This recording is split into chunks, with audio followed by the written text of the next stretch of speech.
Kebenaran tidak selalu hilang karena tidak ada bukti, tetapi karena dibentuk ulang oleh kepentingan. Informasi bisa dipotong, dipelintir, bahkan diciptakan ulang untuk membangun persepsi tertentu. Yang berbahaya bukan sekedar kebohongan, tetapi ketika kebohongan itu disusun rapi, diulang terus-menerus, lalu dipercaya sebagai fakta bersama. Dari sinilah disinformasi bekerja. Ia tidak hanya menyerang kebenaran, tetapi juga merusak cara manusia mempercayai sesuatu. Sehingga yang suci bisa terlihat buruk dan yang benar bisa tampak seperti ancaman, hanya karena narasi sudah lebih dulu dikendalikan.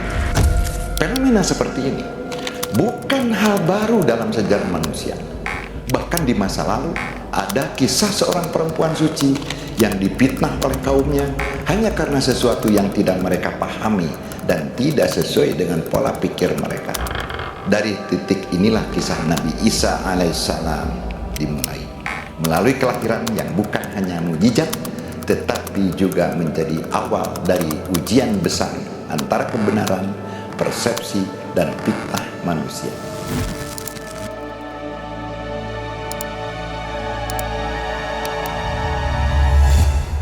Nabi Isa adalah putra dari Maryam, seorang wanita suci yang sangat menjaga kehormatannya. Maryam mengandung Nabi Isa tanpa memiliki suami. Ini adalah mukjizat dari Allah. Allah berfirman dalam Al-Quran bahwa penciptaan Isa seperti penciptaan Nabi Adam diciptakan tanpa ayah. Tertuang dalam surat Al-Imran ayat 59. A'udzubillahi minasyaitonirrajim. Inna masala Isa indallahi kamasali Adam. Sesungguhnya perumpamaan penciptaan Isa di sisi Allah adalah seperti penciptaan Adam. Ketika Maryam melahirkan, kaumnya menuduhnya berbuat dosa.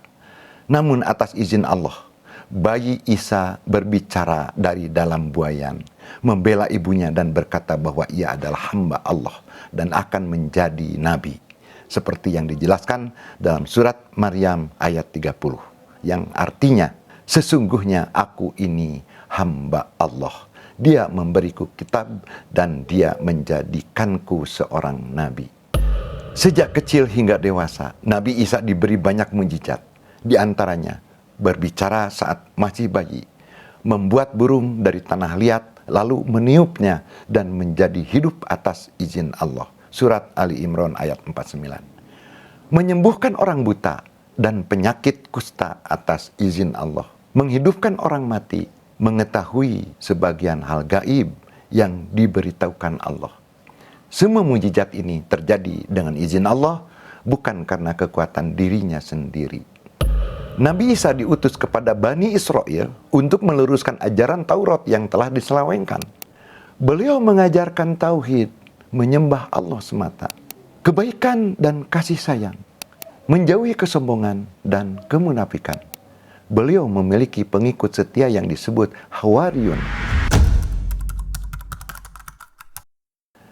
Sebagian Bani Israel menolak ajaran Nabi Isa dan mulai melihat dakwah beliau sebagai ancaman bagi struktur kekuasaan dan pengaruh yang telah mereka bangun. Ketika ajaran tauhid semakin kuat dan pengikut Nabi Isa bertambah, muncul kekhawatiran di kalangan pemimpin mereka bahwa otoritas keagamaan dan sosial mereka akan runtuh. Dari sini, perlawanan tidak lagi sebatas penolakan lisan, tetapi berubah menjadi upaya sistematis untuk menghentikan dakwah beliau dengan cara apapun, termasuk rencana pembunuhan. Ketegangan semakin memuncak ketika sebagian pemimpin Bani Israel bersepakat untuk menangkap Nabi Isa secara diam-diam. Mereka menyusun strategi, memanfaatkan pengkhianatan dari dalam, dan menyebarkan informasi palsu tentang keberadaan beliau. Hingga pada satu titik, Nabi Isa dan para pengikutnya berlindung di sebuah tempat persembunyiannya, yang dalam sebagian riwayat digambarkan sebagai sebuah gua atau tempat di daerah terpencil. Disinilah situasi menjadi semakin genting.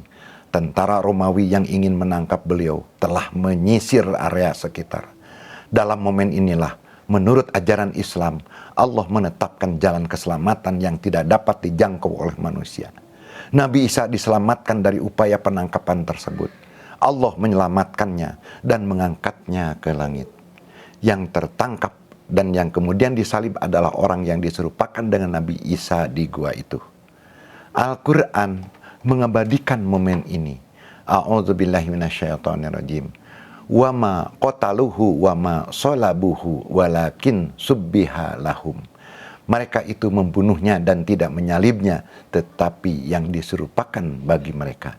An-Nisa ayat 157. Barrafa'ahullahu ilaihi. Bahkan Allah telah mengangkat Isa kepadanya. Surat An-Nisa ayat 158. Setelah peristiwa penyaliban yang sebenarnya tidak menimpa Nabi Isa alaihissalam, situasi di tengah masyarakat Bani Israel dan wilayah sekitarnya menjadi semakin kompleks dan penuh perbedaan narasi. Kelompok yang berkuasa saat itu mengklaim bahwa Isa telah berhasil dihukum mati, sementara para pengikut awal yang mengetahui adanya kekeliruan dalam peristiwa tersebut hidup dalam tekanan, ketakutan, dan keterbatasan untuk menyampaikan kebenaran secara terbuka. Dalam kondisi sosial yang tidak stabil itu, ajaran Nabi Isa perlahan menyebar keluar komunitas aslinya melalui berbagai perantara, termasuk orang-orang yang tidak secara langsung menerima ajaran-ajaran beliau secara utuh, sehingga terjadi proses interpretasi ulang terhadap pesan-pesan tauhid yang beliau bawa.